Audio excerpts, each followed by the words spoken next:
7:30, board meeting person here tonight at Village Hall. We are here. The public may attend this meeting in person. They can also observe the meeting live stream on the Village of North Hills YouTube channel. We've circulated the link to that channel, and it's also on our website. If there are any interested members of the public who would like to provide comments on the agenda item, comments can be either called in during the meeting. We have a written chat section on our YouTube channel. Comments can also come in by email before and during the meeting. And those of you who are here in person who would like to be heard, obviously, you're welcome to speak.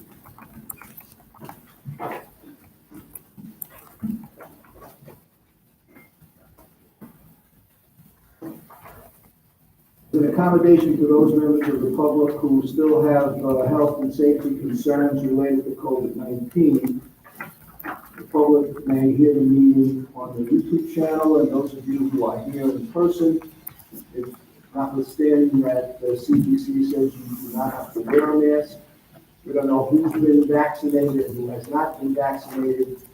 So it's been our policy tonight to ask you to continue to wear your face mask. This is what we really look like, but okay. That's how it's done. So on all matters, as I said, the public has a right to comment. Now, Clark will now call the roll for attendance at this meeting by members of the board and the relevant village staff, and after the call of the roll, announce that we can begin the business of the meeting. Mayor Natus? Present. Deputy Mayor Scambati? Present. Trustee Lentini? Present. Trustee Arnold? Present. Trustee Cohen? Present. Building Superintendent Chiquamani? Present. Village Attorney Levin? Present. Okay, I'm going to ask you all to please rise as the very moment now witness in the pledge of allegiance. Place your right hand over your heart. I pledge Allegiance to the flag of the United States of America and to the republic for which it stands, one nation, under God, indivisible, with liberty and justice for all.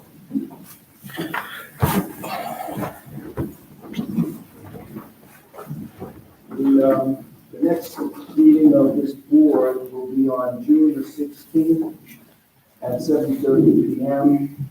Again, the place or the access location will be announced on our village website. Obviously, we will be meeting here at this point in the village hall, unless it appears that we're going to have a tremendous crowd.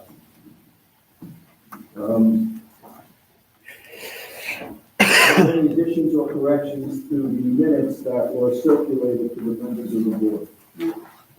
I'll entertain the motion to approve the minutes. I make that motion to approve the April 21st, 2021 minutes as circulated. I second that motion. Trustee Cole makes the motion, trustee Arnold seconds, all in favor? Aye. Done. Okay, one item that's on now for public hearing is there was an amended application, case number 18-01 PT. It's the application of the Buckley Country Day School. They bifurcated their original application, so it's been separated into two parts, and only those portions will be considered at this hearing. The remaining portions will be considered at a future date. And these two items that will be the subject of tonight's public hearing was the perimeter fence and a two-story addition to the existing school building. Is there anyone here that would like to be heard in connection with that application? Yes, ma'am. Good evening, Mr. Mingus. Good evening, Mayor. Do you mind asking my speak here? Of course you can.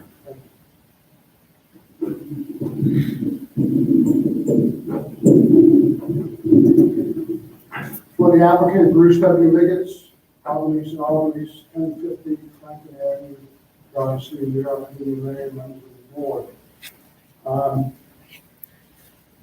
We're going to first talk about the perimeter fence, and then we'll talk about the two-story addition.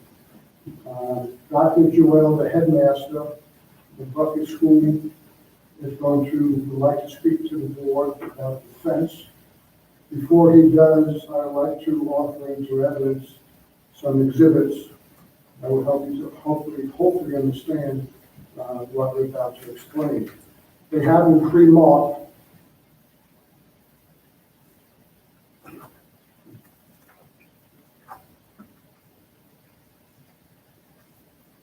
I'll hand them in once I put it on the record. No problem. Exhibit 1 is 12 photographs. Exhibit 2 is 5 prior decisions of the village's zoning board of appeals. And exhibit 3 is a copy of the 2009 approved site plan for Buckley.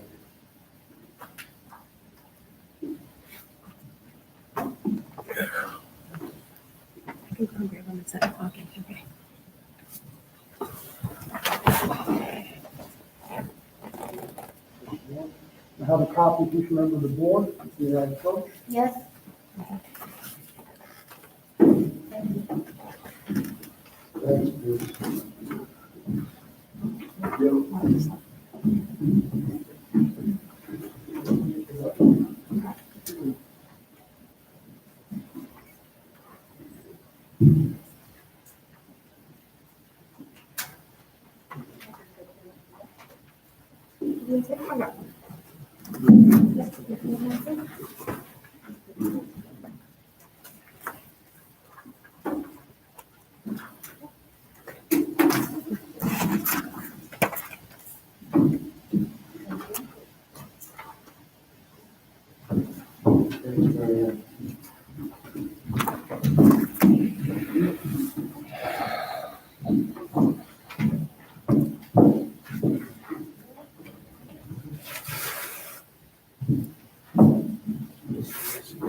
The fence that we are seeking is a perimeter fence. The proposed fence along Bayou Village Road is an estate-style fence. We reduced the number of pillars down to 16 8-foot-high pillars, and in between those pillars, a 6-foot-high wrought iron fence. The renderings of that are on the plans, and the balance of the fencing to go around the school is proposed to be a 4.5-foot-high aluminum fence. Then we have Dr. Joel speak to the board. Good evening, Mark, J-E-A-N, N-A-R-C, last name is J-U-H-E-L, and that's 18, I do a show in Boston, and I have master of public introduced. Good evening, Mayor Naddis and members of the Board of Trustees, and thank you for the opportunity to address the Board of Trustees regarding our application for a fence, an extension to our dining room, and the addition of 6 classrooms at Buckley Country Day School.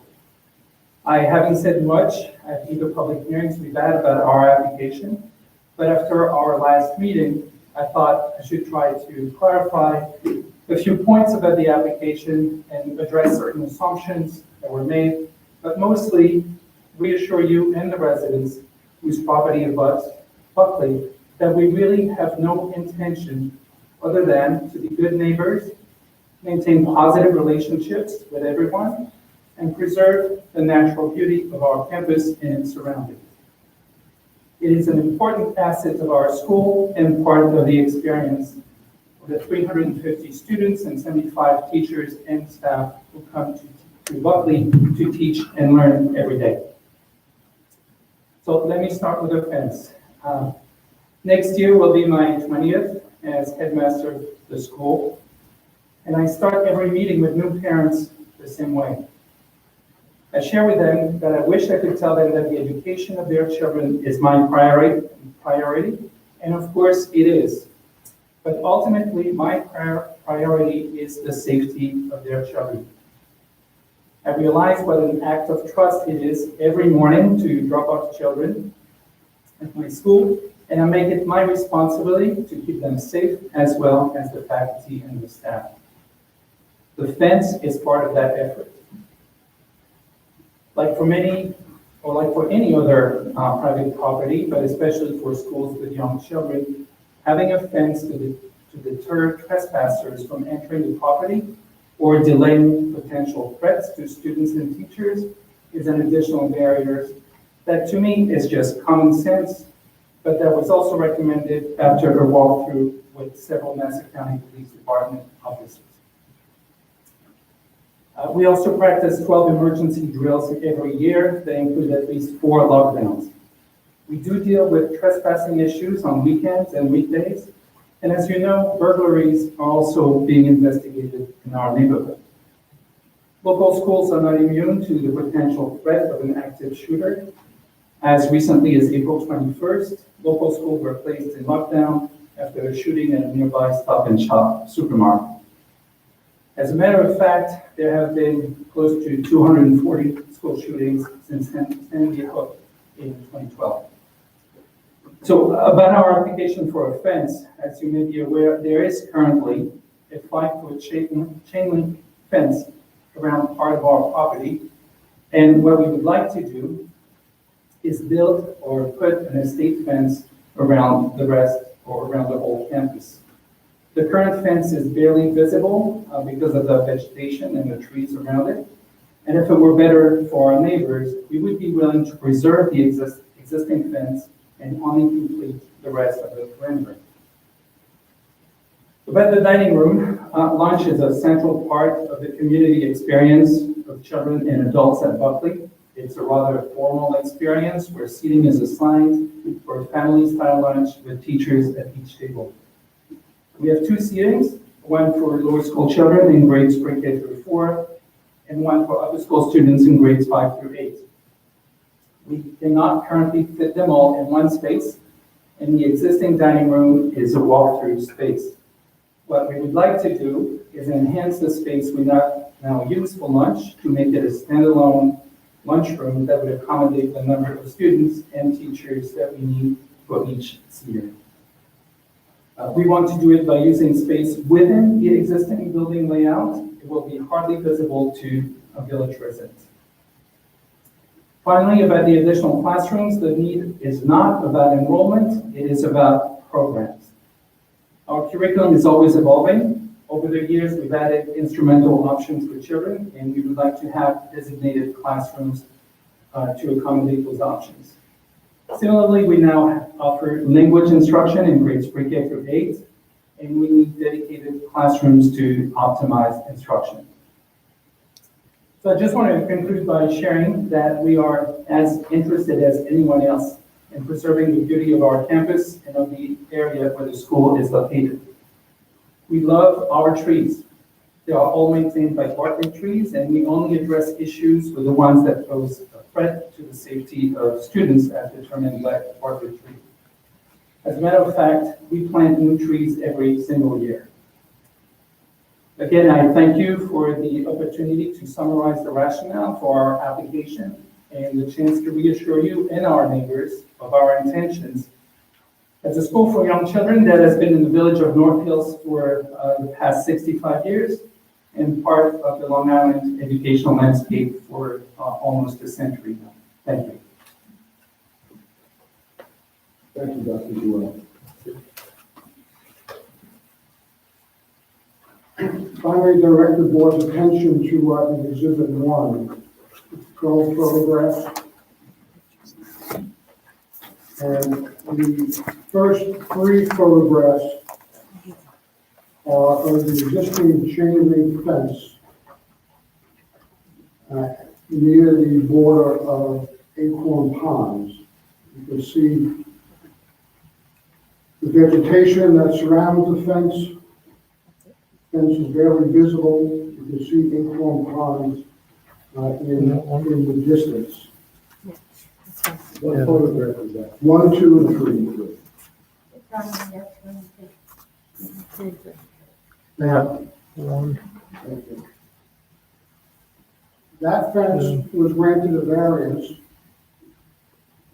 And in Exhibit 2, the first decision is the application of Buckley Country Day School to case 08-14 ZA. At that time, Buckley applied for a 6-foot-high chain link fence. And right behind that decision, there's a copy of the letter from Acorn Ponds Homeowners Association, May 13, 2008, addressed to Irving Black, chairman of the zoning board at that time. It states in part, we strongly support this as it will enhance the safety of the children. The only request that we have is that the fence should have a top rail. The board granted that application, but it limited the height of the fence to 5 feet. And Exhibit 3, which is 2009 site plan.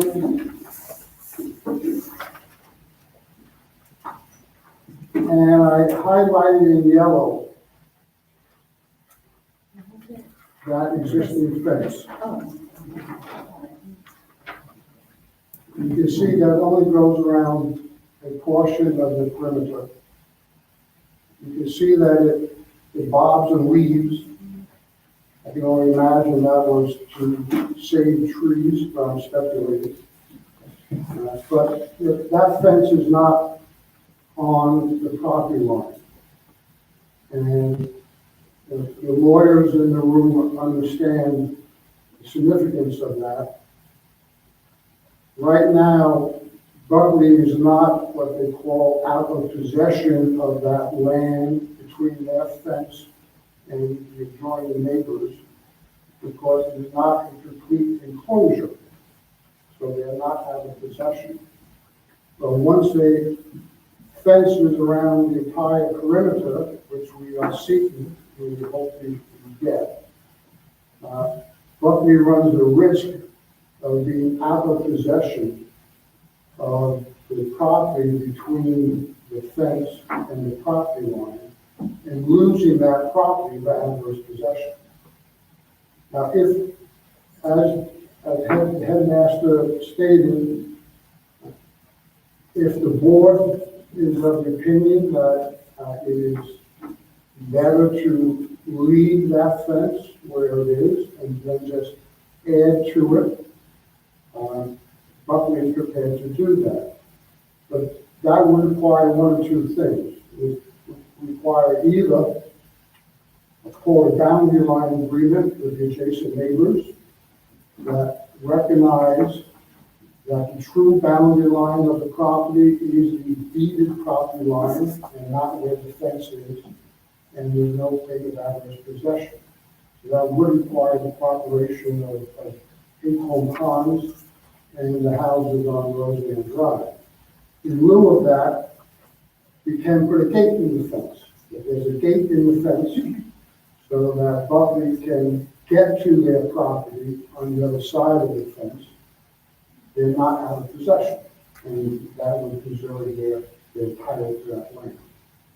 So, Buckley is prepared to move the fence to the property line, which as a lawyer, I think is much better. But if the board would rather have it stay where it is, if Acorn Pond would rather have it stay where it is, Buckley is prepared to do that as long as we can preserve our title to the land in between.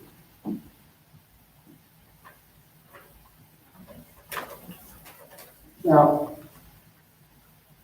in Exhibit 2, which is the decisions, the first decision of the zoning board was the Buckley decision. The second decision is the 2006 decision in the links at North Hills, where a 7-foot high fence was granted.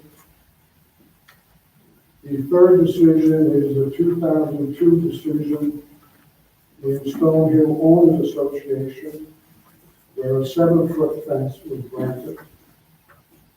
The fourth decision is 1991 decision in Spruce Pond at North Hills, where a 6-foot fence was granted. And the last decision is a 1985 decision of Acorn Pond Homeowners Association, where a 6-foot high fence was granted. And in all of those cases, the reason offered for the higher fence was security. And so I respectfully submit to this board that Buckley is not asking for anything more than what this village has recognized in the past for other properties. Exhibit 4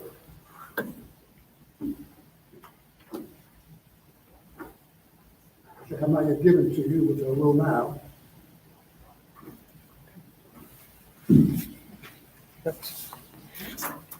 What will do? I can do it, I can do it.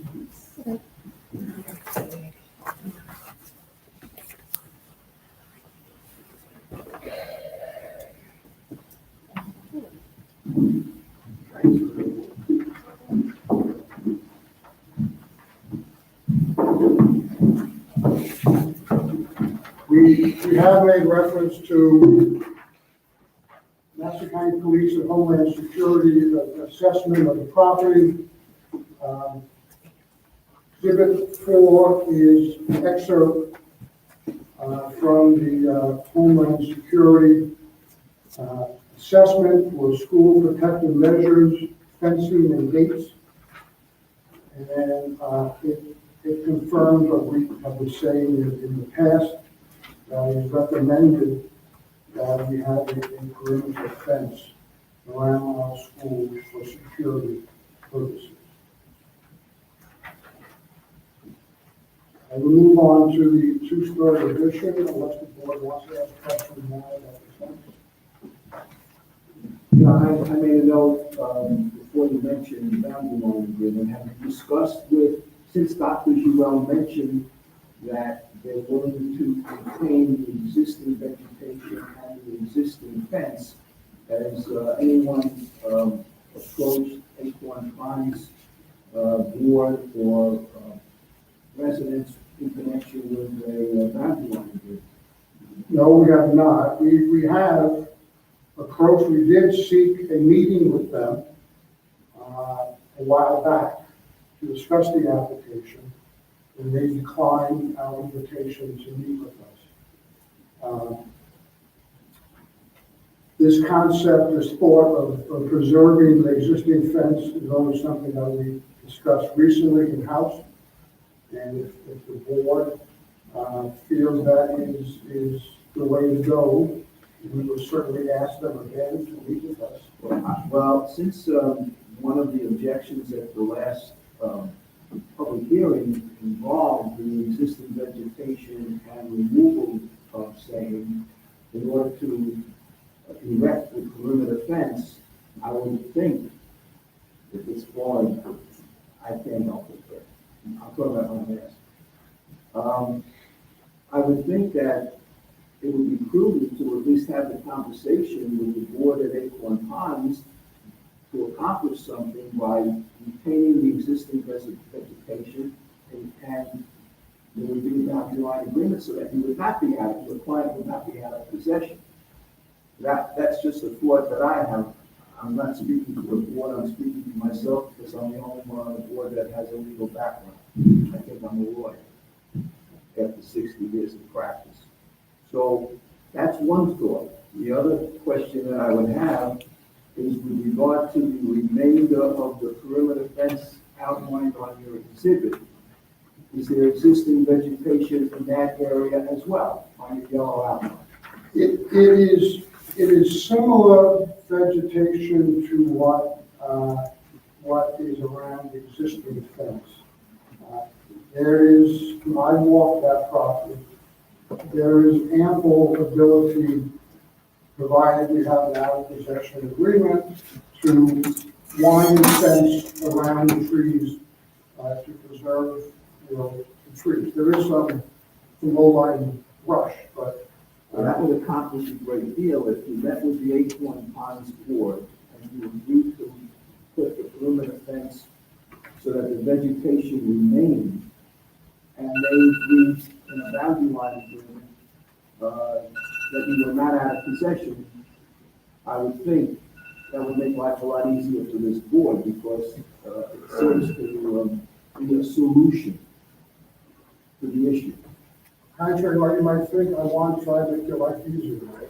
So we will definitely reach I out. do appreciate that, believe me, Mr. Nichols, I appreciate that. We will reach out to them and hopefully, Is there someone here, I think there are representatives from Acorn Ponds here? Members of the board, I assume. Yes. Are you, Mr. Walker, can you please identify yourself? Sharon Strominger, HOA President, and Condo 3 President. SPRUMING.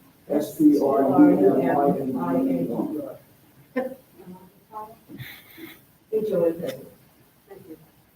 Would you be, just, as a question, would you be willing to meet with the applicant in connection with preserving the vegetation? I'm sure the board would be very willing to meet with them. We would, as far as I know, we were never approached. Thank you.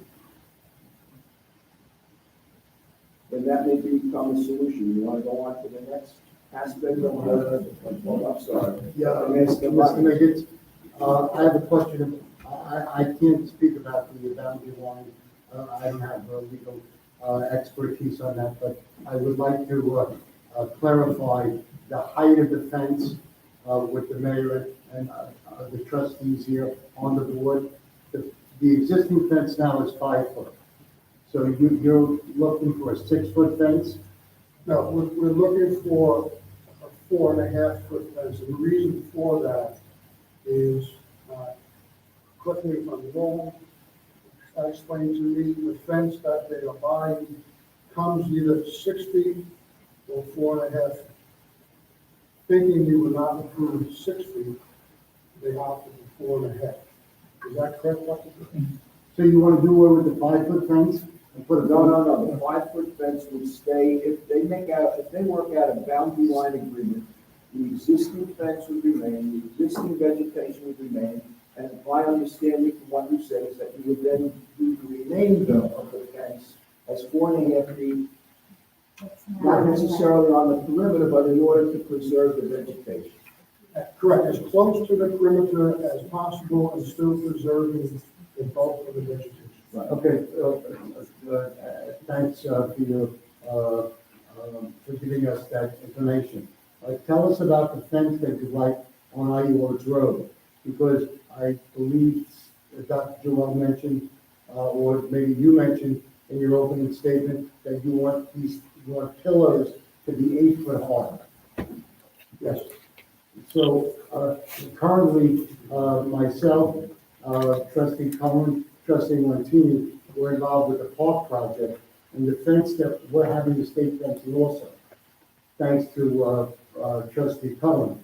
But our estate fencing is 6 foot high, no pillows, 8 foot high. Do you really feel that you're so deep into Iowa Road that you actually need 8-foot pillars? It's for aesthetic purposes. Buckley is a tremendous large piece of property, similar to the associations on Shelter Rock Road. They're very big properties.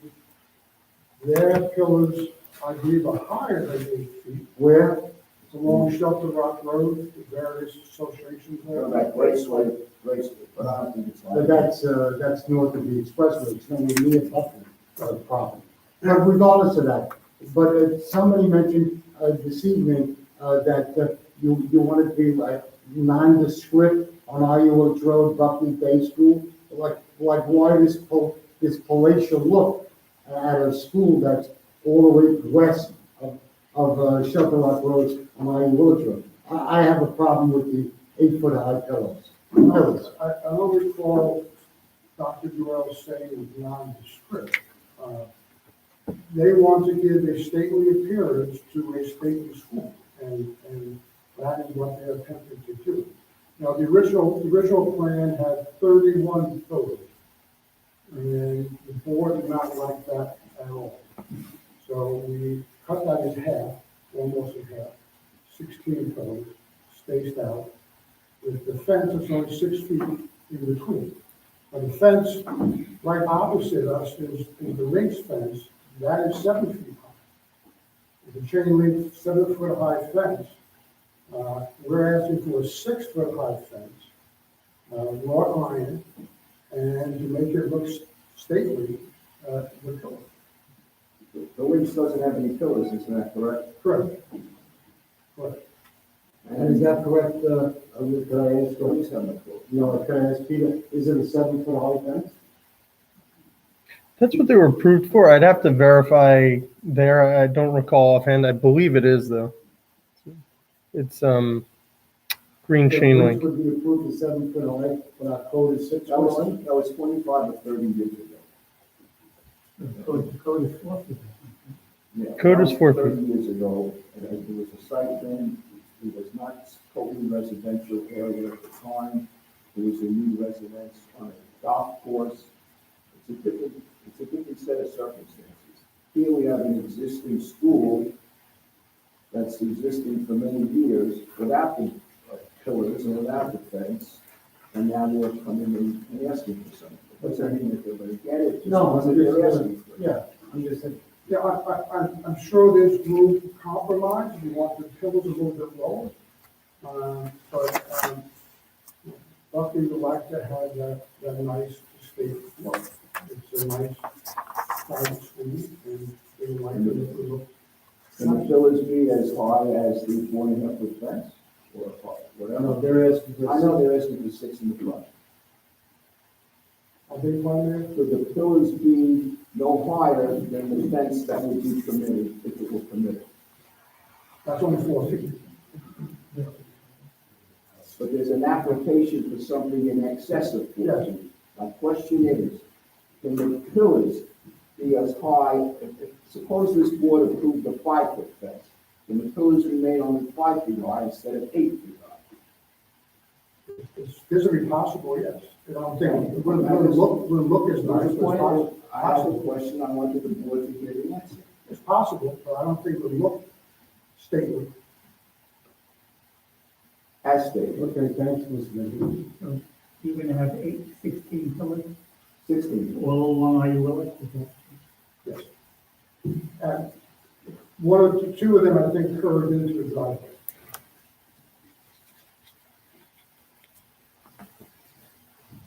I have a question, going back to the perimeter fencing, different than existing chain link. At the last meeting, a lot of concern was about removal of trees and removal of the brush because of the drainage problems. If a new fence, the state fence would be put in, is it your intention that it would zig and zag to accommodate the existing trees? I asked that question. Somebody has to listen. He said they're willing to do that, and that's why I suggested that they meet with Acorn Ponds and have a boundary I line. understand that. I understand that. I'm trying to also understand about the drainage situation and keeping the property the way it is with regard to the fencing. You made a point about saying that it might not be like chain link, and the placement of the fence would be closer to the property line. So I'm just trying to get a little bit better understanding of that. Well, a fence is not going to affect any natural drainage pattern if we don't remove landscape. That I understand, but I'm asking you, you made a statement, unless I misunderstood, that the new fence would be not the way this fence is where it's not exactly at the property line, but the new fence would be more at the property line. So I'm asking, is there any potential to move it further into the property, your property, without the possession problem? What I said was, we will put the fence as close to the property line as possible without removing trees. But the foliage will remain. And that's why we worked out, I said you make it easier for this board, that if you could work out a boundary line agreement with Acorn Pines with regard to the remainder of the perimeter fence. That has nothing to do with the frontage on Ivy Woods Road, because that affects the residential communities that abut Buckley along Ivy Woods Road. But if you had a perimeter fence and a boundary line agreement, and the foliage remained, and you work that out, that would make life a lot easier for this board. I agree. Yes. One question, I don't want to make this more difficult, but unless you're a hypothetical question, which may save some time down the road. I think we understand the argument that if there were a perimeter fence, you would not have a boundary line problem or not a possession problem. Right? But that may affect trees and landscaping and how you would locate the fence. The second alternative was to weave it, so to speak, through the landscaping and get a boundary line agreement with Acorn, which would also alleviate the problem of being out of possession. There's a third alternative that was mentioned, which is having a gate in the fence. So in anticipation of that, perhaps you could in the future let us know if you did not get a boundary line agreement, and if the fence was set back from the property line, how many gates would be required and where? Well, I think I can answer that, we know what we have to do, what the cattle company wants to look at.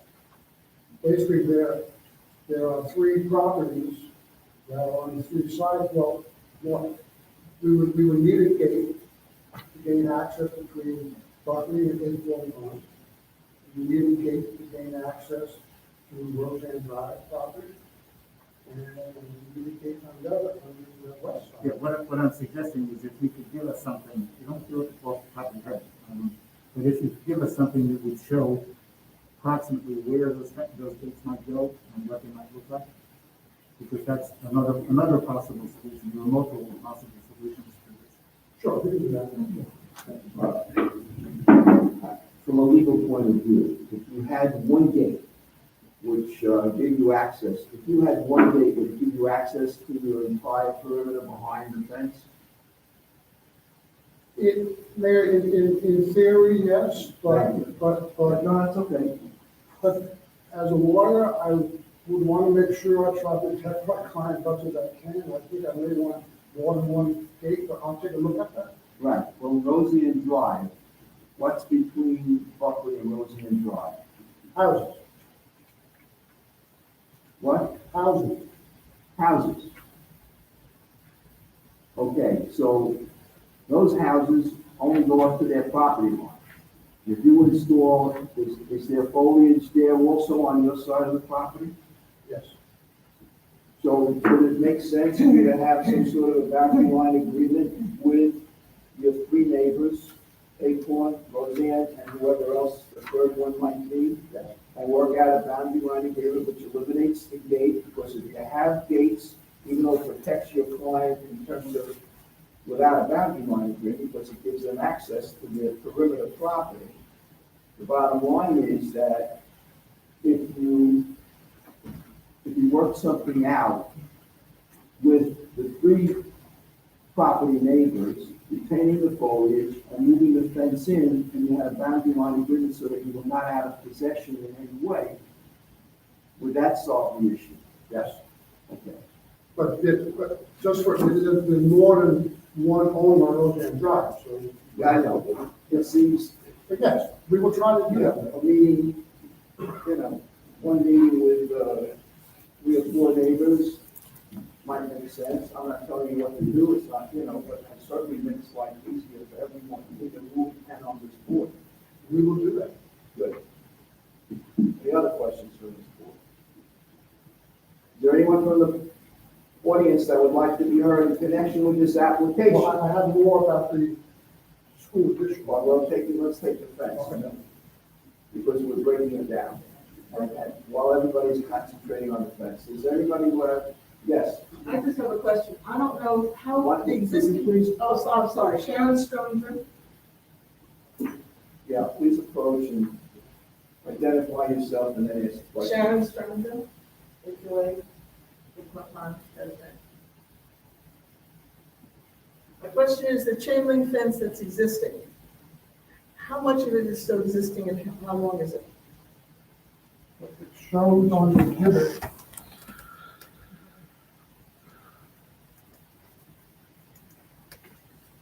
Here, I have it on the screen. And that's still in existence, it's still standing, all of it is standing? Yes.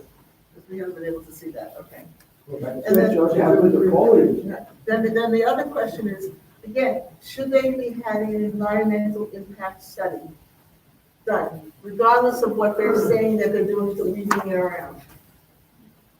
The board has, we've retained, as I recall, we've taken the position that the board, and there will be a sequel study.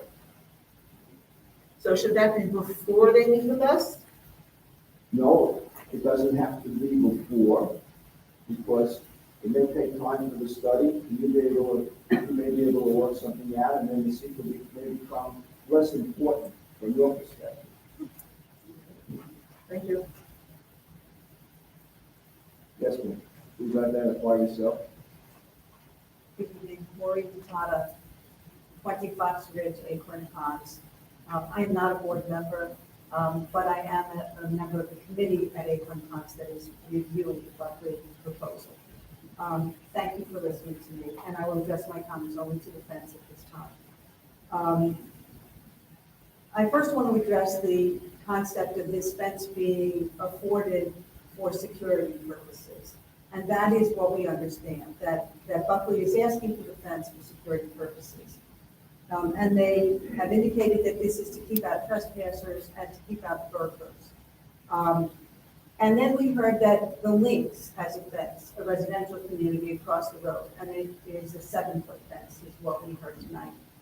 And we also know, as a matter of information and belief in the community, that the 7-foot fence around the Links and the 6 and 7 and 8 foot fences around the surrounding communities in our neighborhoods in North Hills have not been a deterrent to burglars and trespassers.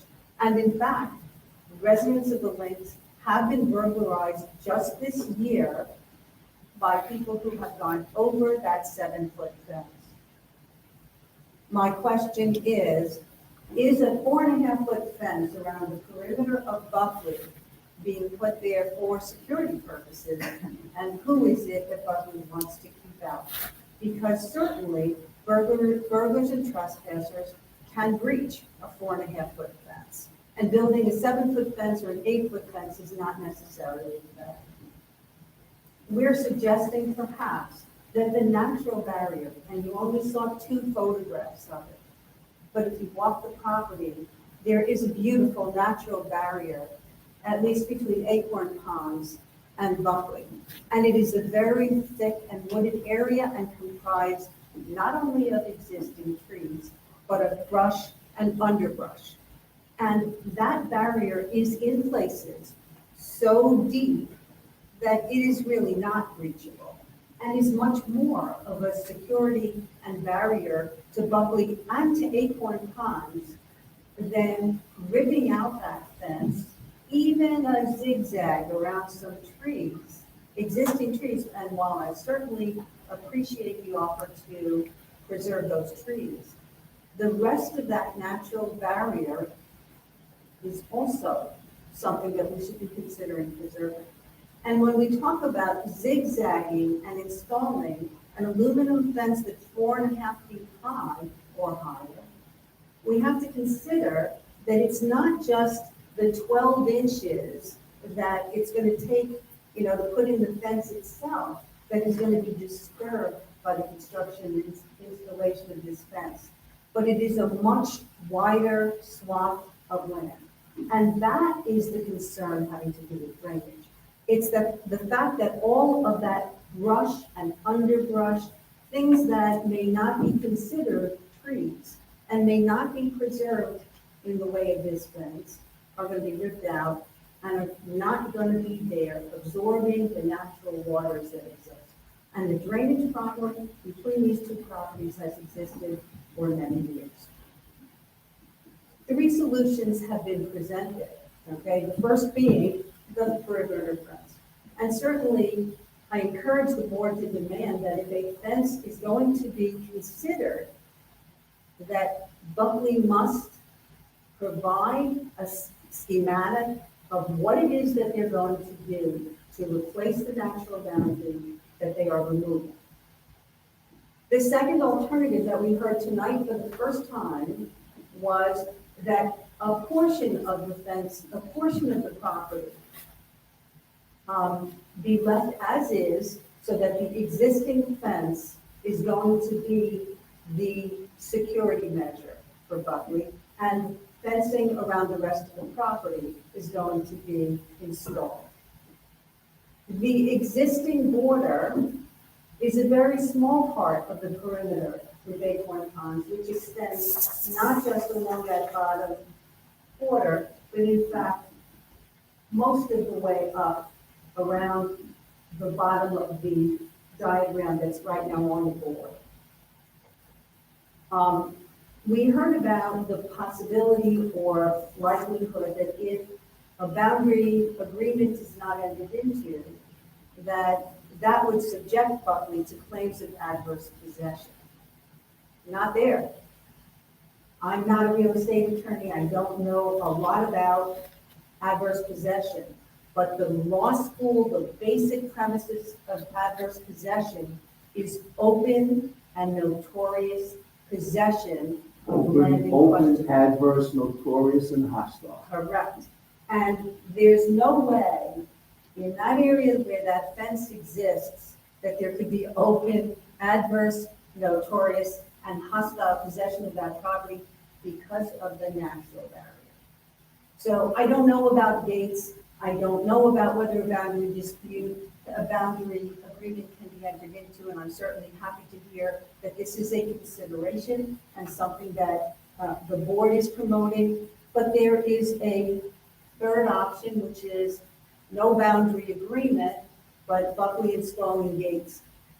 Of the options that are being considered, that's the least favorable, because what are gates going to do? Gates are going to cause a place where there has to be access through that gate. And that means more of the undergrowth and the underbrush has to be destroyed and permanently, because they're not going to plant in front of the gate so that you can't get through the gate. Right. My suggestion to the board and to Buckley is that there's a fourth option, and it's the natural barrier that currently exists. And that natural barrier, if you look at it, it is a deterrent because you can't get through so much of it. And yes, there are places where fencing may be appropriate, but the proposal that's before this board is not that proposal. Thank you. That's gonna be a good reason. What proposal? You're gonna meet with the school on your own. I'm sorry. When you meet with the school, you can bring up a lot. May I just interject one thing?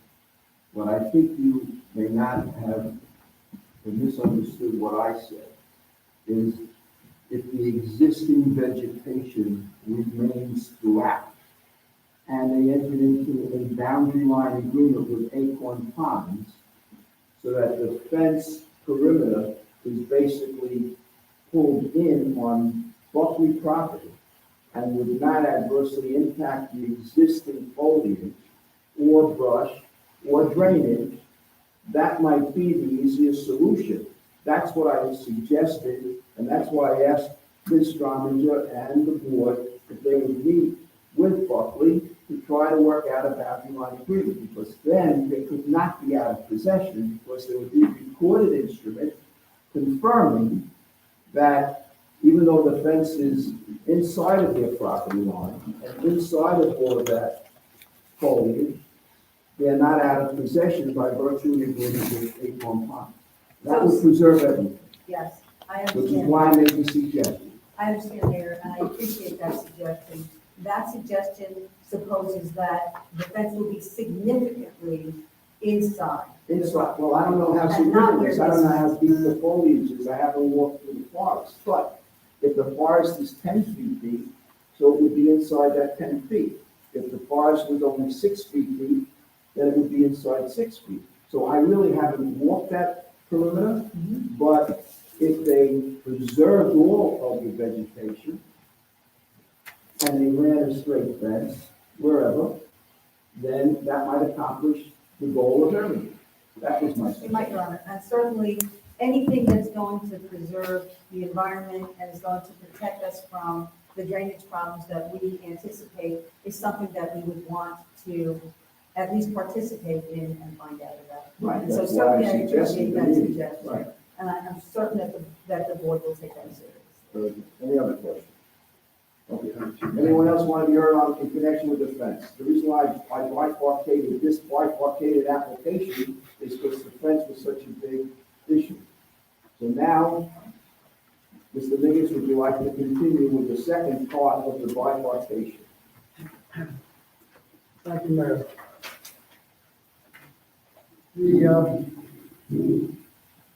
The proposed addition to the school is built inside a courtyard.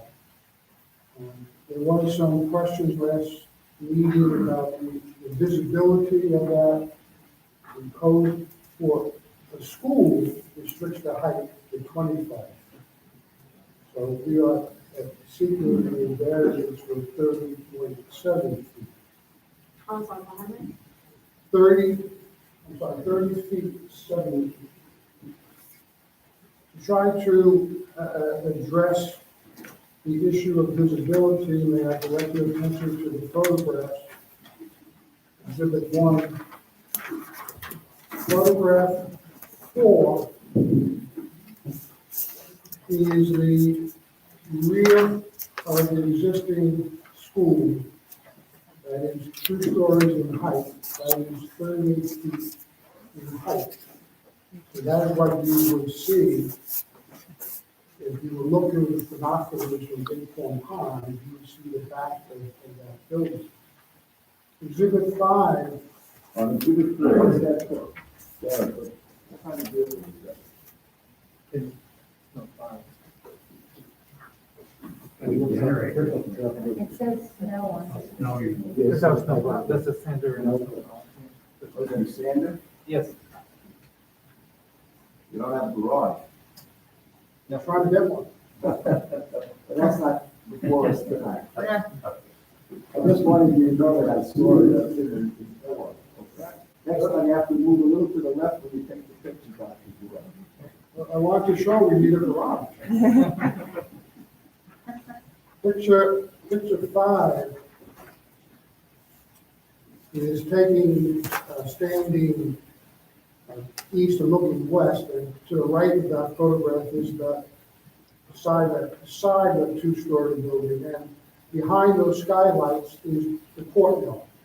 And that is where the 2-story addition would come up.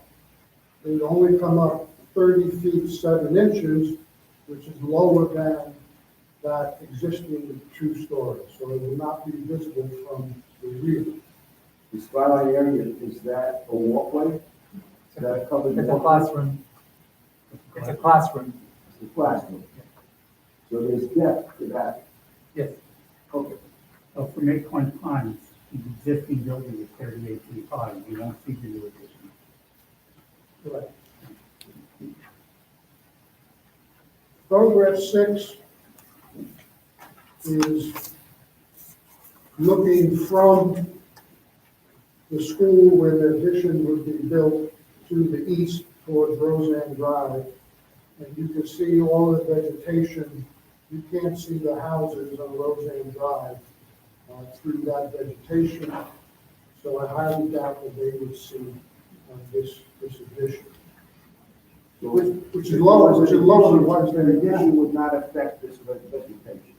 No, definitely not, definitely not. Now, photographs 7, 8, and 9 are taken along Iron Willis Road, looking at the school, traveling from west to east along Iron Willis Road. And you can see in the first two photographs, the school building is 400 feet set back. 400 feet set back from Iron Willis Road. It's barely visible. Then when you get to photograph 9, that is taken standing at the bus entrance. And at the bus entrance, there is no vegetation for a part of it. So yes, you do see the existing building, and you would see the addition, the existing, the proposed addition. May I ask a question? What? Photograph number 9, the gate, that's the bus entrance and exit from the gate. How high are those posts? That's the east entrance for the bus. Correct. And how high are the brick pillars? I don't know. What? That's all they are. I go down every day, so I know, I mentioned it. How are they, 4 feet? Doesn't look very stable, What? very stable. Well, I like brick, so it looks stable to me, but that's okay. You're gonna replace those with the 8-foot pillars you were talking about? You can replace those Not with yet, along the entire front, you see where all that front is? Yeah. Okay, that's what they're talking about. Okay. We're off the fence and we're now on the building. Photograph 10 is taken standing by that bus entrance gate and facing the lakes. And with the heavy vegetation there, if you can't see the Lynx building, I would speculate that the Lynx do not see this two-story, 30-foot high addition, which again is lower than the existing school, which is 38 feet. Now, exhibit pictures 11 and 12 are the two houses on the corner of Roseanne Drive and Iron Willis Road. Now, the school is in a R5 zone. Schools can only have a height of 25 feet. A single-family house can have a height of 30 feet in case of a flat roof and 35 feet in case of other roofs. And the house only has to be set back 35 feet from Iron Willis Road. So those two houses, I would submit to you, are far more imposing as you drive down Iron Willis Road than a 30-foot high addition set back 400 feet from Iron Willis Road.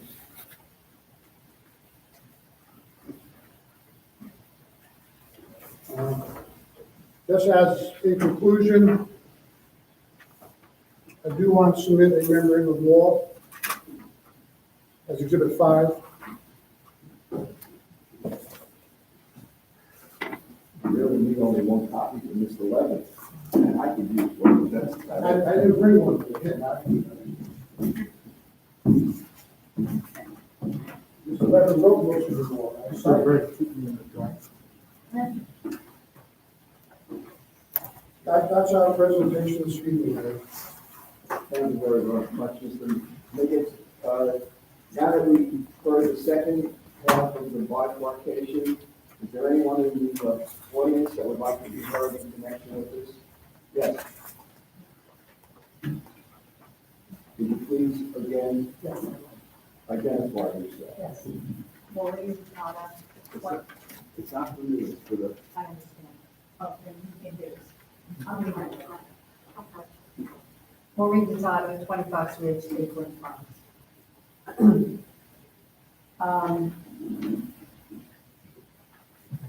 The issues that I'd like to address are not the height of the construction in the courtyard. I have two questions concerning this. One concerns Mr. Niggins' statement in opening that this construction is designed not to increase enrollment, but for programming purposes. And what the proposal asks for is 6 brand new classrooms. And so while I was sitting here, I looked to the best of my ability at the plans that we had been presented with and that the board has. And by my count, again, we can all count individually, but by my count, there are 10 existing classrooms in this building, maybe 11. And so we're talking about a 50% increase in the number of classrooms, which comports not only with programming, but also with increased enrollment, which is something that Mr. Niggins promised us in his opening remarks or in his closing remarks several meetings ago before COVID. And that is one of the concerns that residents of Acorn Ponds have, and that I heard also from the residents on the Ivy Willits Road, in the Ivy Willits Road community, because of the traffic situation here. My second remark, or my second concern, has to do with the timing of this construction. And I thought I would raise this tonight because we didn't have an opportunity at the end of the last meeting, last month, to talk about this further because it was raised only at the very end of that meeting.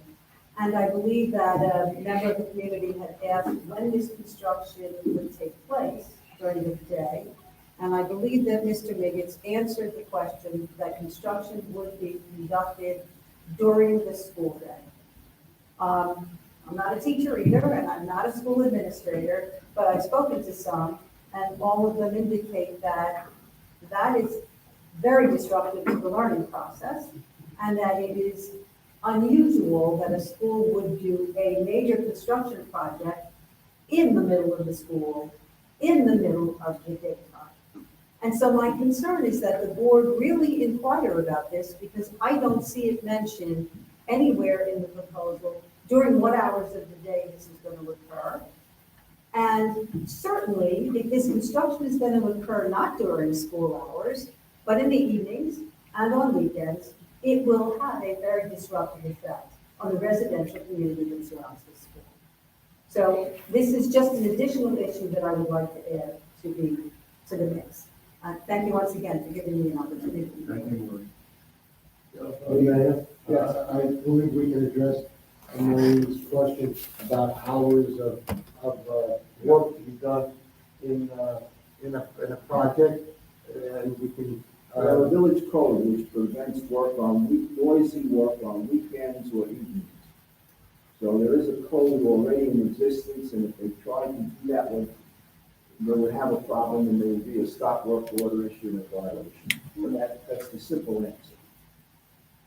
But they haven't told us yet. If you want an answer, Mr. Niggins may be able to give you an answer of, will it be disruptive to the education of the children if they are doing the construction during the day? Your Honor, I don't know that Mr. Niggins owes me an answer. However, I would certainly think that the board deserves an answer to this officially, and not just off the cuff answering the It's got to be question. on the record, that's why it's a public hearing.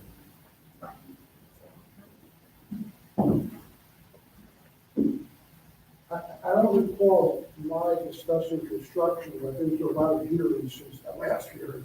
But Dr. Joel, are you on speaker? Yes. Explain how you handle construction.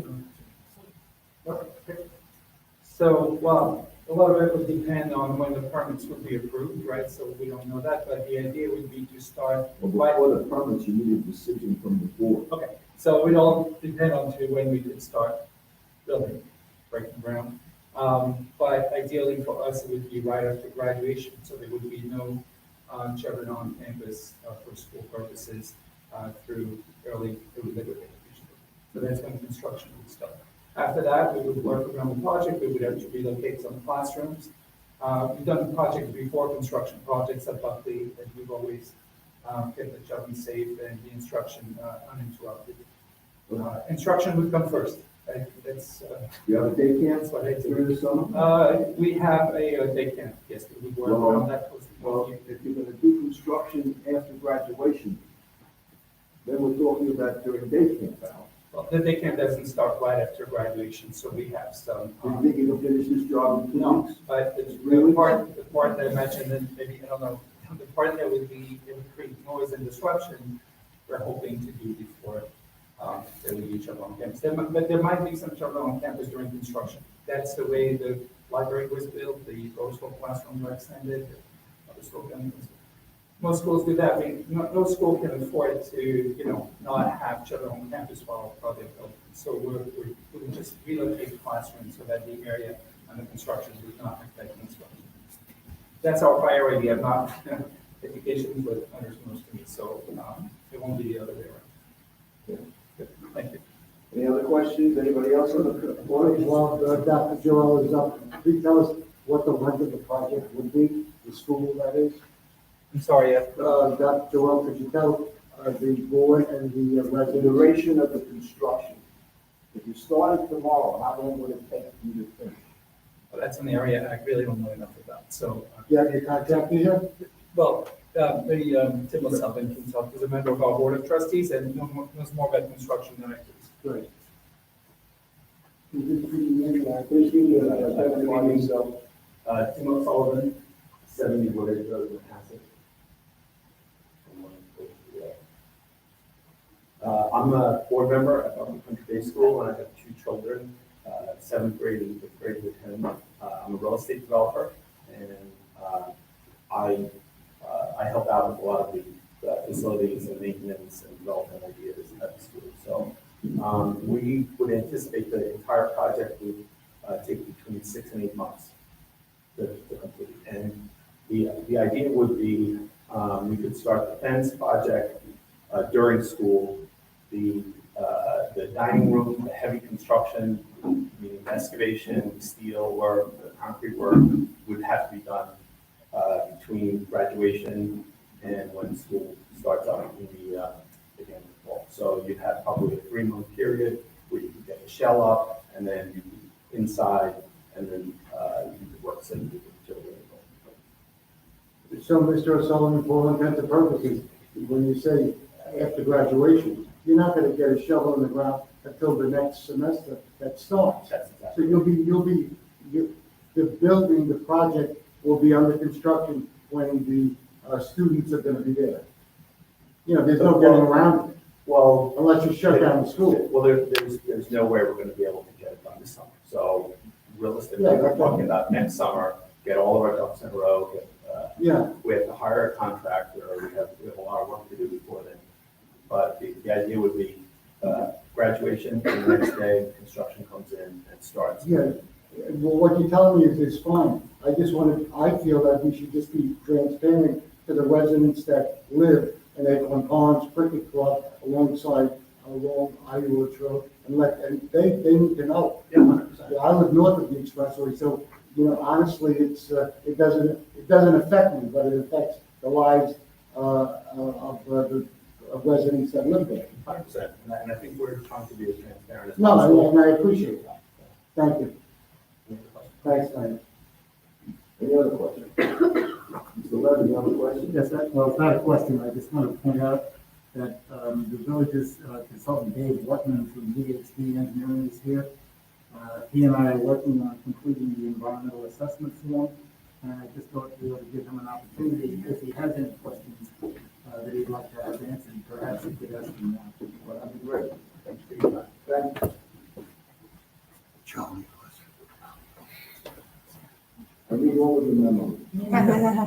Good evening, Mr. Mayor, members of the board.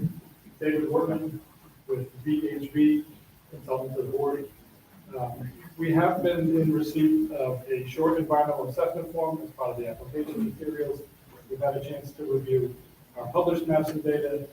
We've had a chance to consider our familiarity with the site. We've also had a chance to consider the record that's been submitted by the applicant. And at this time, we feel that our remaining open questions are really very limited. We have an understanding that, there is some finer tuning to be done over the questions of removal of natural vegetation. We feel that there are two areas related to the environmental review that are still sort of being discussed. And those two items have certainly been front and center in this evening's discussion.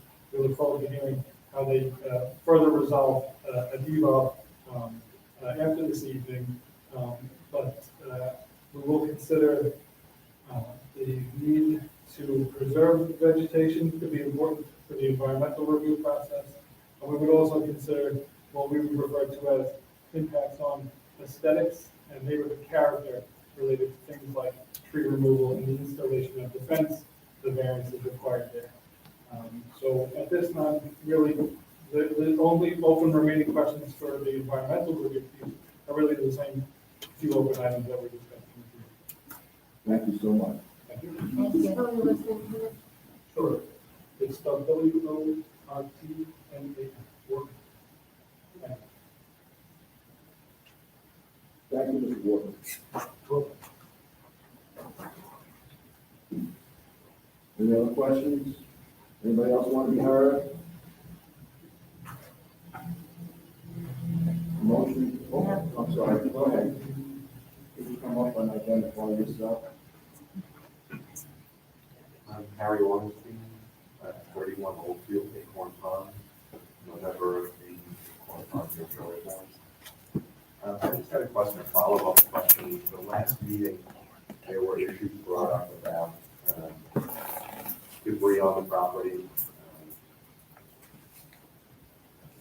Well, I was I'm not exactly sure how to describe it, but things, basically garbage, that refuse on the property that, obviously, that has nothing to do with the application. It's not directly Except that we want an answer to see if, I directed the building department to follow up on that issue. I don't know whether there was any violation issue, but it certainly has nothing to do with this public hearing. Harry, I hate to say Can I that, ask it later? but, you have to, it's a public hearing, and I'm trying to limit the issues to the existing issues, not other issues.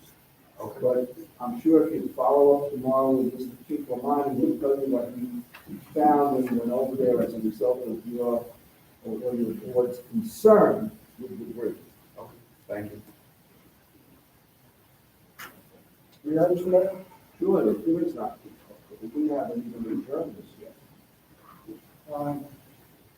The superintendent of buildings and trustee Martini, I understand, inspected the property. No, that was separate, Separate? separate. Well, I'm not aware of any violation issued for debris. There was a violation issued for not having a permit for that tent. The tent was erected by a vendor.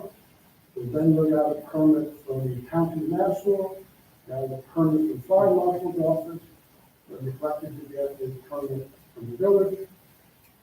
As soon as that violation is issued, an application for that permit is filed. And I believe it's pending. But there's no other violation issued to them now. Thank you. Anyone else? I just want to follow up, the permit, they did apply, it was issued thereafter, and the violation has since been cleared, so it was taken care of. I'll entertain a motion that we have a continuance of this public hearing. So move. Continue, you have to state the time to which it's continued, please. Well, I think why don't we put it over a month at a time? That should give us enough time. If it's not, we can always move it beyond that, but let's take it 30 days at a time. So the motion would our next meeting, which would be June 16th, 2021. And the other, 7:30. That's Deputy Mayor Scambatti's motion. Is there a second? I second. Trustee Arnold seconds, all in favor? Aye. Unanimous. Thank you. Thank you very much. Thank you. Thank you. Right. Now we will continue. Why don't you hear the rest of our board meeting? Finance and operations. Nobody's here. Nobody's here. I'll do it some things for you. I'm okay.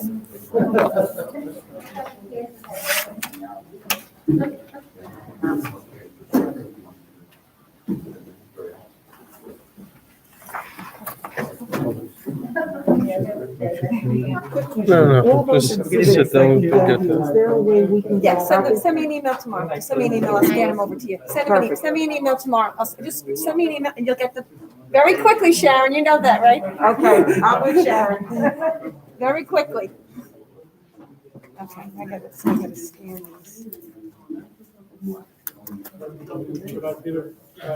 Night. Good night, Dave. Take care. Nice to meet you. In person. I gotta take these apart anyway, because I don't want to like this either. Available? You kidding me? I did. You know his name? Finance and operations, we have the treasurer's report, please. Yes. Checking account, $7,226,670.71. Repair reserve fund, $728,001.15. Park and recreation, $1,015,524.37. Capital reserve village hall, $257,810.43. Special escrow, $92,042.02. Community amenities, $37,190,706.71. Sorry about that. Thank you. Any questions with regard to the treasurer's report? No. Motion to approve the treasurer's report. Representative Escambati makes the motion to approve. Is there a second? Second. Trustee Lampioni, second. All in favor? Aye. Unanimous.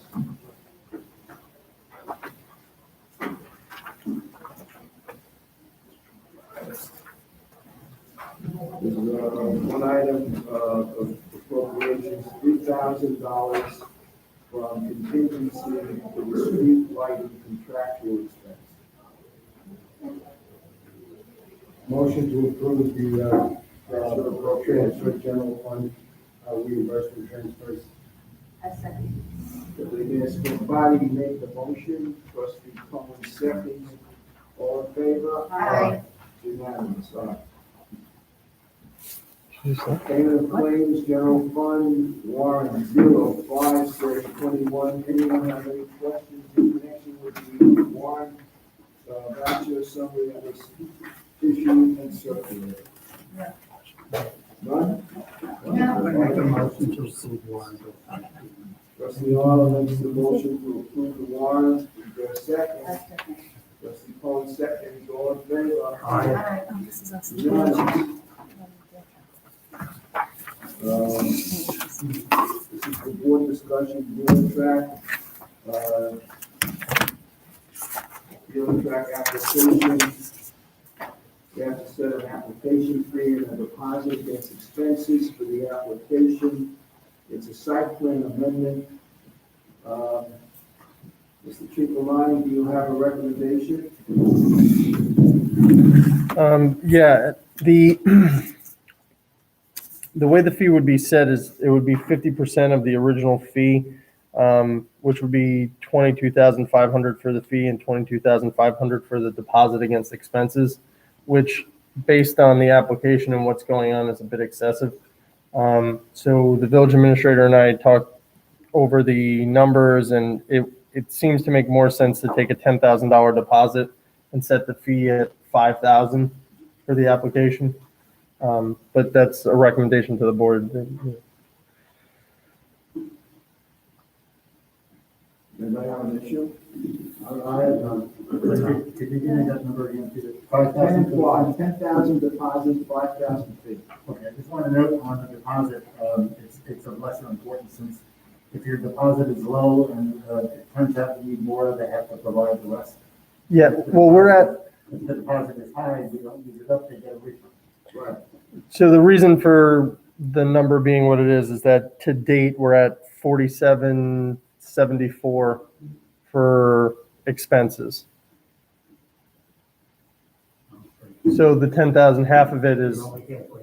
yeah, we're already halfway to the 10. So to ask for 5 would make no sense. We're already there. We might as well just get 10, and then if we need more, we can ask for more. If we need less, we'll give them back. But I think that should cover us through the application. I think he's gonna do a good job researching. Yeah. So I'll entertain a motion that we fix the fee at 5,000. I'll entertain that motion, and that we pay a deposit of 10,000 in connection with the 20-02 application. I like that. I second that motion. Trustee Cohen makes the motion, trustee Arnold seconds, all in favor? Aye. Unanimous. Thank you. Mr. Chukwamani. That's field trip, correct? Yeah. So the next item is, the board discussion is, pursuant to the memorandum dated, May 13th from Mary Ann, for the Carroll in connection with fixing the tax rate and the tax line. Self-explanatory. Any questions? She gave us the final tax rates to be adopted for the 2021 and 2022 final budget. Mr. Levin has seen, Mr. Levin, you have a copy of this, right? Yes, I did. Okay. I'll entertain. I'll make a motion to approve. Van Scambati makes the motion to fix the 21-22 final tax rates of the tax warrant as set forth in the May 13th, 2021 memorandum from the village administrator. Is there a second? Second. Mr. Rosini, second. All in favor?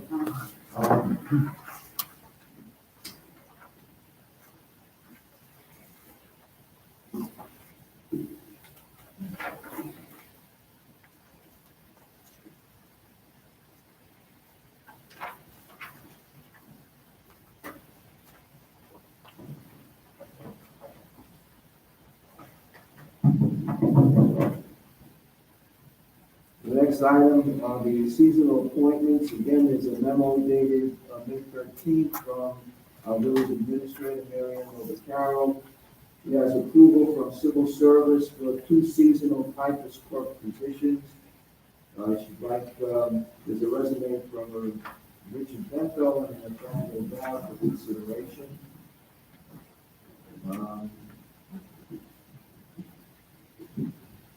We interviewed both candidates, and we would like to hire them, I believe at the rate of $15 an hour. If that is the board, I believe the minimum wage in Nassau County is 14 at this time. And you're hiring them at 15? Is that what you said, 15? I think so, yes, that's okay. I don't have a problem. Mayor, the procedure here is, these are mayoral appointments, subject to approval by the board. Well, the recommendation is to hire these 2 seasonal positions, so I'll make that appointment of Richard Bento and Nathaniel Dowd, and I'll ask the board to please approve my appointment. So moved. Let me ask you about it. Move to approve the appointment, seconded by trustee Arnold, all in favor? Aye. Thank you all. And the salary. That $15 an hour. Right, thank you. Right, of course. Mary Ann, when did it start? Pending civil service approval, so that the position, if the position goes, I believe, from May 1st to September 30th, I have to file paperwork, so it could take anywhere from 2 to 3 weeks, 4 weeks, but they're gonna get the paperwork right away, so. Okay, great. Thank you, thank you. The next item is a proclamation. I had a request, so I have the liberty of having the office prepare a proclamation to honor John Juliski for his 50 years of dedicated public service to the Roslyn Highlands of Atlanta. I'm going to ask the board to please approve. I'll make the motion that I issue the proclamation. I'm going to ask for a second. Mr. Cohen seconds, and I ask for the board's approval. All in favor? Aye. Thank you so much. I'm now going to sign this proclamation.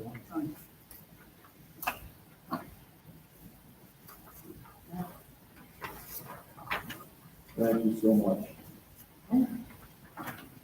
Well deserved, Mr. John. Okay, the next item, I'm going to ask that we discuss the damage pole to the pole. It's involves a general release. I'm going to ask that we discuss that in executive session. Okay, so just skip it for now. The next item beyond that is the insurance renewal. You have a memorandum from Marion over Carroll. The coverages are very similar, and the basic difference is $2,000. There's one low bidder. It's a little lower than our current carrier, but from Marion memo, it appears that we've received excellent service for the past 8 years. They're timely, they're consistent, and for the few $1,000s involved, you prefer to stay with the existing coverage and carrier. David, you probably want to discuss it? No, I think Mary does a good job with it, and, we should, Make the recommendation. take her recommendation to, So I entertain a motion that we approve the continued coverage with our existing carrier. I'd like to make that recommendation. I'd like to make that motion. Deputy Mayor Scalabrini made the motion. Is there a second? Second. Trustee Lanfetti seconds. All in favor? Aye. Thank you. Any unfinished business? Okay, Yes, there is. I'd like, to allow me, Mayor, to bring up the board, and, Mr. Levin, and, Ms. Robert Carroll, up to date with the call. We need to sign the fully, executed agreement, so we're ready to go forward with that. I would ask Trustee Cohen and Trustee Martinez to get involved with the colors of the surface in the playground area. They're doing that now. There was a little bit of a problem with the asphalt in the existing basketball court. Peter called me up today. I went over there today and took a look at it. I believe Trustee Cohen saw it. I don't know if Trustee Martinez saw it, but the roots are causing the asphalt to rise ever so slightly, and we feel that in the best interest of the basketball court surface, that we should remove, we should be removing the tree that's in line with the basketball court.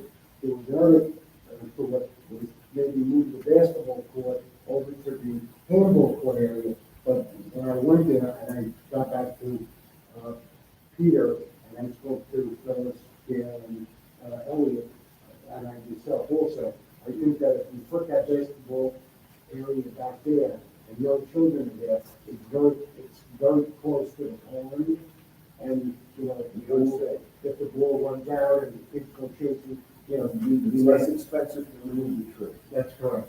Plus, we wouldn't have to rebuild the whole basketball surface. So we're really ready to go on this. And also, I need to, ask Peter Stewart on, at his suggestion, he said we should really think about putting up, temporary webbing. It's a yellow plastic that's sold in, Home Depot or such, and for us to buy it and our maintenance man to install it on Iowa Road. because presently there's only a 2-foot fence. And if we start construction and close down the park, people are, they're not gonna know that the park is closed. They're gonna think that they just. Well, they want out of the sign that says your park is temporarily Correct. closed during So- renovation. So I think, Peter, could you add to the number of fences? Yeah, so the thought is, the company doing the construction is gonna put a fence around the playground as they're working. That's part of the job. Part of the contract that they're gonna take care of that. But the fence along IU Willets is only 2 feet high. And even though we got the signs to close the park, I think it would be safer for us to get the construction fence and do it along the entire perimeter of IU Willets.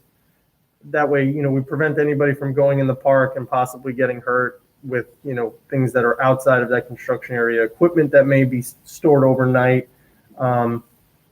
So the thought is we could just purchase the fence and have our guys put it up, kind of just deter anyone from going in. Will any work being done in addition to, well, that project, will any work be done on that open grass area? Or do you think we should leave that open grass area with Well- benches? Or will they be working there as well? They're replacing benches in the field area as well. So at some point, there's going to be machinery and they're going to be taking out the benches that are there and replacing them in concrete pads. So So we have to close the entire park. that was the general thought. The entire park for us is the western portion of Iowa Woods Road, and The entire park. that's correct, yeah. It's the entire park. Yeah. Leave the grass area, no problem. And you intend to rope that off or fence that off in somewhere with a temporary? Yeah, my suggestion was we can get a construction fence. It's orange mesh material, like the deputy mayor was explaining. Yeah, it comes in yellow, orange, and green. Either a yellow or an orange, something that's visible that you could see it at night, and we'll temporarily stake it. Make sure no one gets in or out anyway.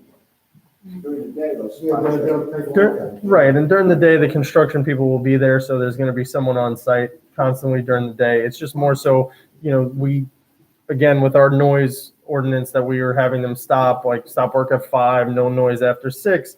After 6 o'clock, especially during the summer, it's still daylight, so we just want to make people out. What is it was good on Peter's part to bring that to myself and Gail and Phyllis and Kathy. Great. So that is the unfinished business. No problem. Can I ask you a question? One is that there are 2 items we just discussed.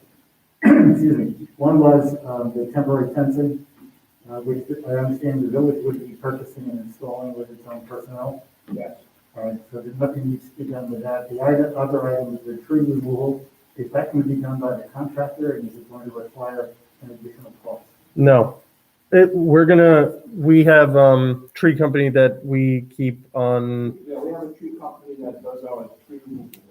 Yeah, so we would do that separate of this contract. Is it covered by the tree removal contract? Yes. Yeah. Yes. Okay, thanks. Okay. Yeah. Finally, up Home to Depot has it, too. on this meeting, we're finally up to new business. And the only item of new business came up, I'm sorry to all of you, but it just came up on the 17th. There was a letter delivered on the 17th from Mr. Singh. I'm sure you all remember Mr. Singh, and that's regarding 90 Arden Woods Road. Mr. Singh, we're now up to you. Good evening, Mr. Mayor and all the members. Sorry, I have to come again for extension, but due to the COVID, the material took me, the siding material, they took 6 weeks, and I approached him, Mr. Peter, that he would need the inspection, but he said if I can put the stucco, he said if I put the stucco, you have to go through the approval. So I had to wait for the material, it took me a long time. And the siding is the missing over there, and everything else is inside done. Sinks are hooked up, water is running, everything. Mr. Singh, I have a question to ask you. Yeah. Who owns the property? I own the property. And my lender is really upset and he met with the Mr. Peter because they think I'm blamed because I promised them to pay last year and I have that other issue. I'm at the risk of losing my property too. So I have to refinance and pay them back. They are very, very nice people and they help me up to now. And they are still willing to help me, But there's this, because it's my mistake, so I got delayed. And now I have only one choice, just finish and pay them back. And they spoke to Mr. Peter Do themselves. you know the name Andrew Feldman, the lawyer by the name of? Yes, that's my lender's attorney. Well, Mr. Feldman sent us an email saying that he represents the holders of the property who took a deed in lieu of foreclosure. Did you deliver a deed in lieu of a foreclosure, instead of having them foreclosed? No, did you deliver a deed? No, I give them, but they are good. They are not gonna take like that. They give me the payoff until the 30th. So when? 30th of the May. So will you be able to pay them back? So everything is ready. I just need final inspection from him. Just put the siding, everything is there. Siding material is sitting in the driveway, and everything is done inside. Everything is done inside, the siding has to go on. So now if the house is finished by the 30th, what are you gonna do with the house? The house, I'm gonna pay them back because I do owe them $950,000. I have the payoff letter from them because they are very good people. They're lender. Like How are you gonna pay them? I'm asking because before I even extend, let's just talk about this, because you've had 20 extensions. Okay, with the bank. My bank is ready. They cannot do the appraisal until the house is fully finished, which is only siding is the missing outside. So now you're gonna finish the house, then you have to go for a mortgage. I did. It's like 6 months already before we start. This is because on the new, they cannot send the appraisal until everything is done. So only the siding will be done, and he is very lenient, and they can give me 1 week extension or so. That's not a big issue. But the thing is, they are worried that they need their money back. So your permit expired, and now you're looking for an extension of the existing permit. Just for 2 weeks the most. Because I'm gonna put the siding and call for the inspection. If something else he find out, I can fix right away. Because all the sinks, bathrooms, everything is done, kitchen is done. Is there an additional fee involved with the extension, Mr. Chickamani? Permit extensions are typically 50% required.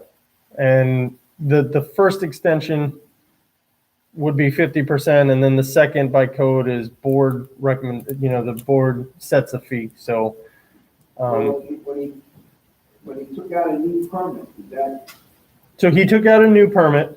He paid the entire fee because it was a new permit. so the new permit was issued in 2019, is that correct? Correct. It expired in 2020.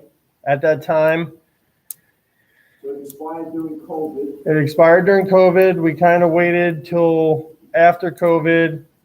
Work had resumed. We issued a stop work order. He came in and renewed, paid 50% of the original permit fee. How much was that? $200. No, I think it was $2,750. I have to check the number. I don't have it right in front of me. Hang on 1 second. No, the last time I paid you, I took $100. I'm sorry, I don't know. Actually, it might have been less because I think the permit was for what was. I'm like very, very tough with the financial, and I'm like at the risk of losing my property. See this? I've been listening to you since, and this board has been listening to you since August of 2013. That's when you got your permit. That's 8 years ago. I could have built not only one house, I could have built 31 houses or 51 houses. I didn't even in have 8 money. years. I didn't have money to finish even my one house. That's the problem here. So if you didn't have money, why didn't you tell us that at the beginning? Every No. time you came for renewal, you said you were getting more money, and you were gonna finish the house. I Now got it's 8 years later, and the house is still empty. Okay, so now everything is finished, and now this is the, due to the COVID, that's another 6 months. I'm sorry, I really appreciate the way you helped me, that's why I'm here today again. Otherwise, my house would have been foreclosed too, very before. So now my lenders, they are very good, I give them deed in lieu, if I don't pay them, I lose everything, whatever I've spent in 8 years. So whatever the taxes I paid, everything, they just gonna take out. They are not bad people, but they, when, this is the law, I give them deed in lieu.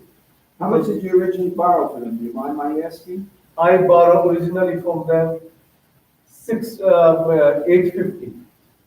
850, and you now, the payoff letter is now 950? 950, because they pay my taxes just now. They are very good, they are helping me like you. That's why I can finish my house. Now, I was not thinking that this gonna delay me signing, gonna delay me because. Do you have the house sold when you finish it? Huh? Do you have the house sold? No, if I refinance, I pay them, I'm going for $1 million mortgage, that's all, and I'm approved already. You're approved for $1 million? $1 million, I approved already because due to the COVID, I get delay, and the appraisal came for the house 1.50. And let's say if I don't pay them, my 600,000 is, You have a commitment for $1 million? so they approved a long time, 3 months ago, 4 months ago. How much was the last renewal fee? It was 325, Yeah. 325 was the last extension. How much, 325? 325, because what happened was when the new permit was issued, it was issued for an amount set for the portion of work that remained to be done. So it wasn't the entire, Right, so now we're talking about just the siding, right? Yeah, just the siding and everything, and he need to come in and inspect. Realistically, how much time does it need, Mr. Chico? Now, how long is an extension? You look- 2 weeks, that's the most. We're gonna finish in 2 weeks. I hope so. I mean, he's trying to finish in 2 weeks. My suggestion would be if the board is going to grant an extension of 30 to 45 days, because if it takes him a week to finish, and then it takes a couple of days to schedule an inspection, right, and then if I get there and there's problems, you know, he's got to schedule another inspection, fix the problems. How do we know that he's doing inside the house? I have not, and So, we're gonna take this gentleman's word that everything in the house is done. I can't speak to that. Okay, I request Mr. Peter, and what he said, he needs 3 days, and that's why I came Friday. I go there almost every month. No, I go down, I will throw it also, Mayor, but, this is a man that's been before us countless number of times, and he's been deceptive countless number of times. So how do we believe that inside the house is all done? Are the countertops done? Only the countertop, the guy was, no. There, they're right there, see? He was coming over there. Half the house is probably not even done. So can you schedule the inspection tomorrow? Mr. Singh, the reason why I'm upset is because we saw each other outside your house many times. And you know what I feel bad for? I don't feel bad for you. I feel bad for the people that live around your house. No, I don't want to look at No, it. the countertop you said, the guy's supposed to install, and he No, said but you Monday. just said that everything in the house was done. Now all of a sudden it's not done. No, everything is done because Monday he said your permit is expired. The counter guy was. Don't you have any kind of sympathy for the people that live next door to you? That's Do you know that when you left that house, you left it in shambles? It's terrible. You know, like how much tax I'm paying over there, $36,000 for 7 years. Just think how I'm paying that. I'm working hard. How just because I thought my. You think that all the people here, we don't have bills either? No, but what I'm saying, that's an empty house, why I could not finish. And you know how much I paid the lender? $3,500 a month. He's hysterical. No, this is like. Mr. Singh, you're hysterical, you really are. Every time you come in, all you do is cry because of the mayor. and to the trustees. No, sir, like this one, that's what I'm saying, everything is done. He can go in tomorrow inside, he can see all the bathroom, toilet, everything's hooked up, then you extend my permit. And if you give me until tomorrow, I promise you the guy The will. board is not gonna meet beyond today, then you have to wait until June, that doesn't help you at all. I would say let's extend it for 30 or 45 days, a final extension, make it, let them pay the same $325, and don't come back. If you don't finish this house, No, but listen, read my lips, see, I'm taking my mask down, and read my lips. If you don't finish that house within the next 30 days, you said you need 2 weeks, we're giving you 30 to 40, what do you want to give, 30 or 45? Give it 2 months. 45. 45. Read my lips. If it's not finished within 45 days, do not come back for another extension. Okay? if, Okay? yes, okay, yes, sir. Okay. I make the motion to extend it for 45 days and let them pay a fee of $325. Second motion. Thank you very much. All in Good luck to favor? you, Mr. Singh. Thank All in favor? Good luck. So just make sure you come pay the fee tomorrow. Yes, Otherwise, the permit is not renewed until the fee is paid. Okay. Can you put the, okay, I pay the Mr. fee? Singh, Come in the morning and pay the fee. House, Mr. See, Deputy Mayor Schiavone. $325. Don't finish the house. You know what will happen, you go over there, finish it. Ask him how I try to make it outside. I know, I'm happy you finally fixed the flat tire on your Jaguar SUV. I saw it for 3 months with a flat tire. You can't drive an SUV. You can't drive an SUV. It's a nice Jaguar SUV. Why would you not fix the tire? So it's not all the time, you have to fix my brakes. And the lease, I have mileage only, 2,000 mileage left, so that's why I was not driving. So I'm gonna drive when my house finish, I go to park inside. Come, wanna come? I gave to mine, I didn't use mine, it's okay. Yeah, All right. thank you very much. Welcome. Thank you very much. Nice. Thank you, I come tomorrow, right? Yeah. All right, we're gonna go, I now make a motion that we go into executive session, I have no other new business. A second.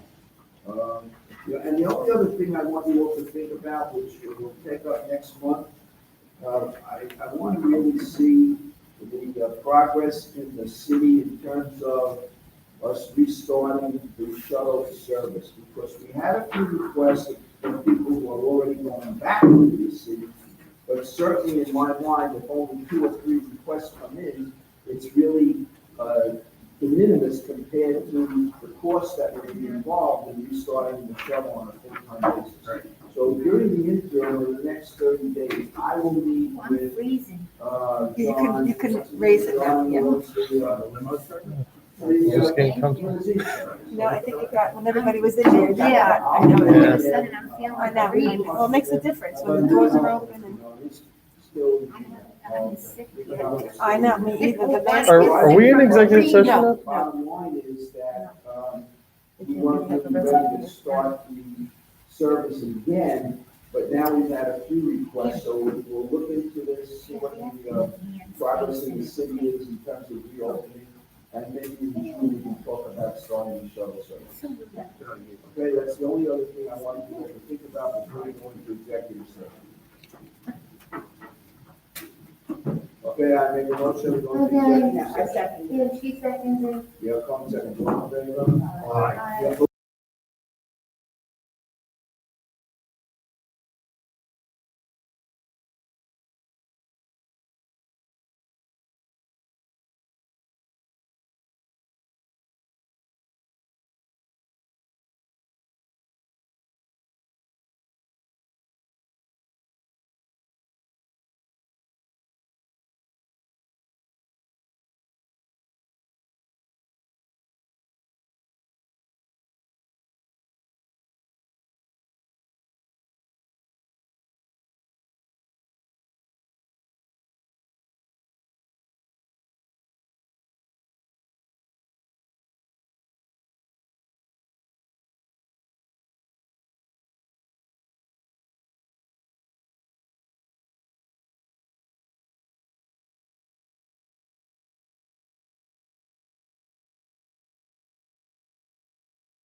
cup.